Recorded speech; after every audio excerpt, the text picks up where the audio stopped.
Good day everyone. So in this video lesson, we will discuss normal distribution. What is normal distribution? Normal distribution, the shape and the position of the normal distribution curve depends on two parameters, the mean and the standard deviation, which normally distributed variables has its own distribution curve, which depends on the values of the variable of mean and the standard deviation.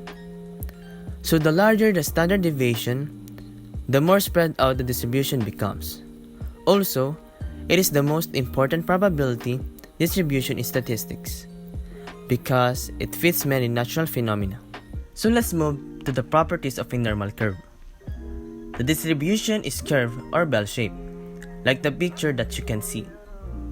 The curve is symmetrical about its center, so it means the value of the area on the left side is also the same on the right side. The mean, median, and mode coincide at the center. The tails of the curve flutter out indefinitely along the horizontal axis but never touch. The curve is asymptotic to the baseline. So it means the tail of normal distribution curve never touch the line or the x-axis because it is asymptotic. The area under the curve is 1 or 100%. Thus, it represents a probability or proportion or the percentage. So it means the area under the normal distribution is equal to 1. There are two measures in the normal curve, which is the skewness and kurtosis. The skewness measures the symmetry of a distribution. The normal distribution is symmetric and has a skewness of 0. If the distribution of a data set has a skewness less than 0 or negative skewness, then the left tail of the distribution is longer than the right tail, while positive skewness implies that the right tail of the distribution is longer than the left.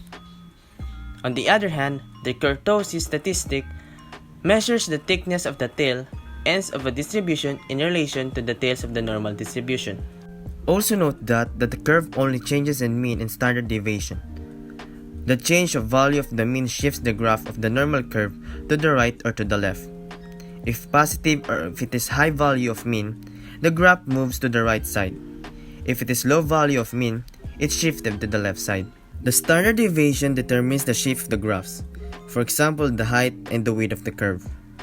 When standard deviation is large, normal curve is short and wide, while a small value for the standard deviation yields to skinnier and taller graphs. The standard normal curve is a normal probability distribution that has a population mean of 0 and standard deviation which is equals to 1. What is empirical rule? In mathematics, the empirical rule states that practically every piece of data in a normal data collection will fall within 3 standard deviations of the mean.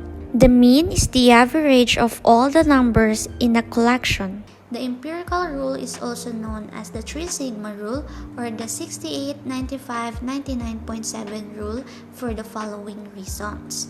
68% of the data is contained within the first standard deviation from the mean. 95% of the data will be within 2 standard deviations of the mean. 99.7% of the data falls within the 3 standard deviations of the mean. So, sabi nga, within 1 standard deviation, you will find 68% of data, which is mu plus minus sigma.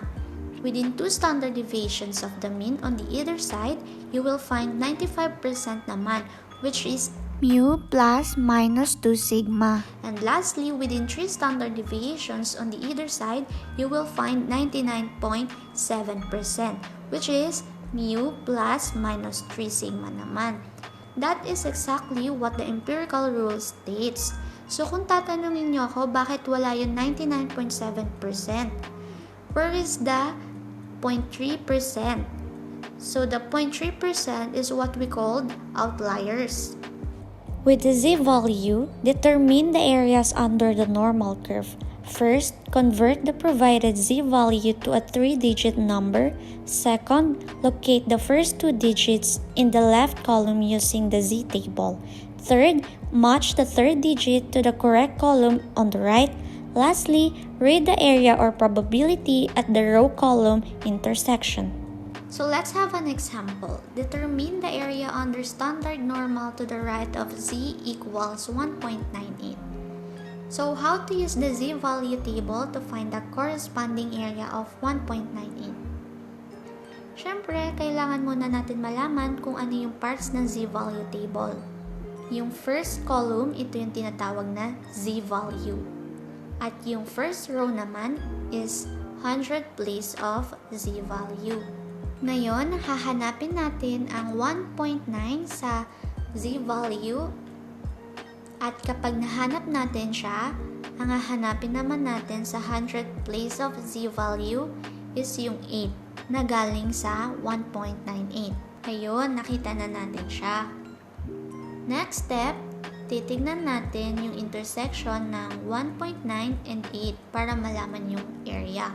So, ang area natin ay 0.9761. Ngayon is to subtract natin siya sa 0.5. Pero take note ha, kapag ang z-value natin ay parehas positive or negative, magiging subtraction siya. Pero pag different positive and negative, yung z-value magiging addition siya. So, 0.5 minus 0.9761 equals 0.4761. So, ang sagot natin is 0.4761. For the empirical rule, we have two examples. First, let's look at the pizza delivery example. Assume that a pizza restaurant has a mean delivery time of 30 minutes and a standard deviation of 5 minutes. Using the empirical rule, we can determine that 68% of the delivery times are between 25 to 35 minutes, 95% are between 20 to 40 minutes, and 99.7% are between 15 to 45 minutes. The chart below illustrate this property graphically. As you seen in the chart, you can see at the left side is the density, the downside, the below shows the minutes, the time of delivery. So the normal mean is 30 minutes and the standard deviation is 5 minutes. As you can see in the graph, the delivery time is 25 to 35 minutes. So pinapakita doon na yun talaga yung time na sinusunod ng delivery nung pizza restaurant na yun. Ganon katagal yung pag-deliver nila ng isang order. It would last 25 to 35 minutes. Then next example is the basketball diameter. If the diameter of a basketball is normally distributed with a mean of 9 and a standard deviation of 0.5, what is the probability that a randomly chosen basketball will have a diameter between 9.5 and 10.5? We're evaluating the probability that a randomly chosen ball will have a diameter between 1 and 3 standard deviations above the mean. The graphic below shows the portion of the normal distribution included between 1 and 3 SDs, standard deviation.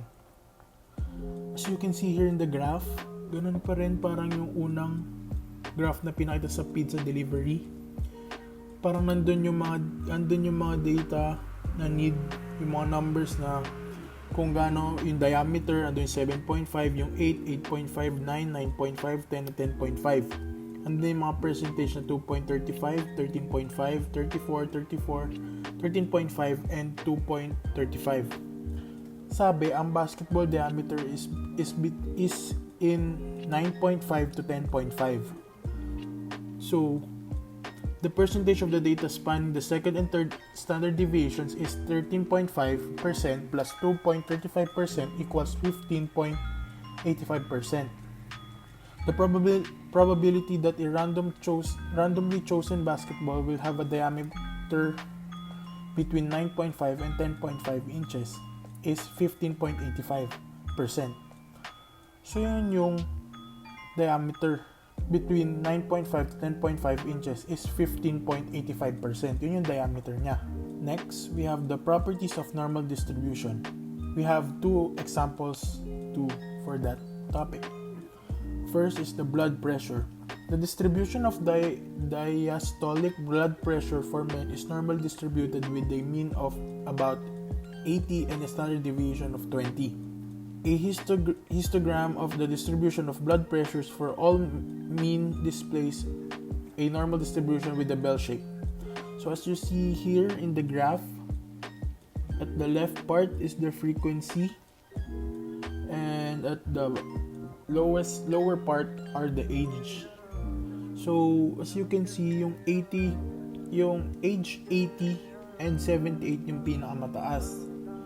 So doon lang naglalaro yung age. Doon mo makukuha yung normal, doon mo makukuha yung mean ng mga may mga matataas na blood pressure between age 78 to 80.